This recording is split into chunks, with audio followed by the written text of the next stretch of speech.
ధన్యవాదాలు గురుగారు. ప్రభాకర్ చక్రవర్తి శర్మ గారు మీరేం చెప్తారు? మహాశివయోగం జ్యోతిష్ శాస్త్ర ప్రకారం మనకి ఈ ఏప్రిల్ 26, 2025 సంవత్సరంలో 5 గ్రహాలు చంద్రుడు, బుధుడు, శుక్రుడు, శని, రాహువులు ఈ 5 మీనరాశిలో ఉండటం, ఆ రోజు శనివారం త్రయోదశి, శని త్రయోదశి అవ్వడం, రాత్రికి శనివారం రోజు చతుర్దశి తిథి ఉండడం చేత మాస శివరాత్రి అవడం, తర్వాత రోజు అమావాస్య అవడం, ఈ యొక్క జ్యోతిష్ శాస్త్ర ప్రకారం వీటిని పరిశీలించినట్లయితే ఇది చాలా మహాశివయోగం, విశేష యోగం. పంచగ్రహ కూటమి కూడా ఇక్కడ ఏర్పడడం మనం సంభవించింది. ఈ విషయాన్ని మనం చూడాలి. పంచగ్రహాల్లో చంద్రుడితో కలిపి పంచగ్రహాలు, మిగతా 4 గ్రహాలు మనకి బుధుడు, శుక్రుడు, శని, రాహువులు మీనంలో ఉన్నారు. మీనంలోకే మనకి చంద్రుడు ప్రవేశించడం చేత 5 గ్రహాల కూటమి ఈరోజు ఏర్పడింది.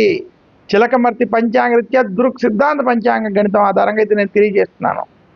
అయితే ఇలా ఈ 5 గ్రహాలు ఉన్న సమయంలో గనక ఎవరైనా సరే ఈ సమయాన్ని ఉపయోగించుకున్నట్లయితే వాళ్ళకి గ్రహ బాధలు దొరుకుతాయి, శివానుగ్రహం కలుగుతుందని కూడా మనకి శాస్త్రములు తెలియజేశాయి. ముఖ్యంగా ఈరోజు ప్రస్తుతం మీనరాశిలో శని సంచారం చేత కుంభరాశి వారు, మీనరాశి వారు, మేషరాశి వారు ఈ ముగ్గురికి ఏలినాటి శని ప్రభావం ఉన్నది. అలాగే సింహరాశి వారికి, ముఖ్యంగా సింహరాశి వారికి ఏదైతే ఇక్కడ అష్టమ శని ప్రభావం ఉన్నదో,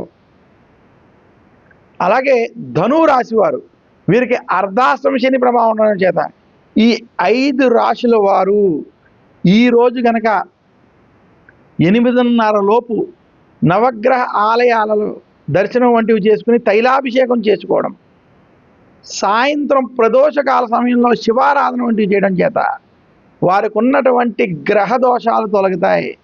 మీరు ఈరోజు ప్రత్యేకంగా ఈ పూజలు వంటివి చేసుకోవడం చేత చాలా విశేషమైనటువంటి ఫలితాలు ఉంటాయి.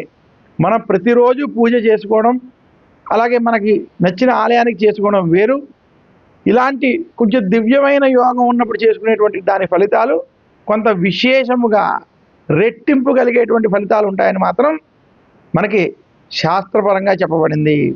మనం చేసుకునేటువంటి నిత్య కర్మలు, పూజలు మామూలుగా చేసుకునేటువంటి రోజులు కాకుండా ఇలా ప్రత్యేకమైనటువంటి యోగం ఉన్నటువంటి రోజుల్లో ఆచరించడం వల్ల దాని ఫలితాలు చాలా విశేషంగా ఉంటాయని తెలియజేస్తున్నాను.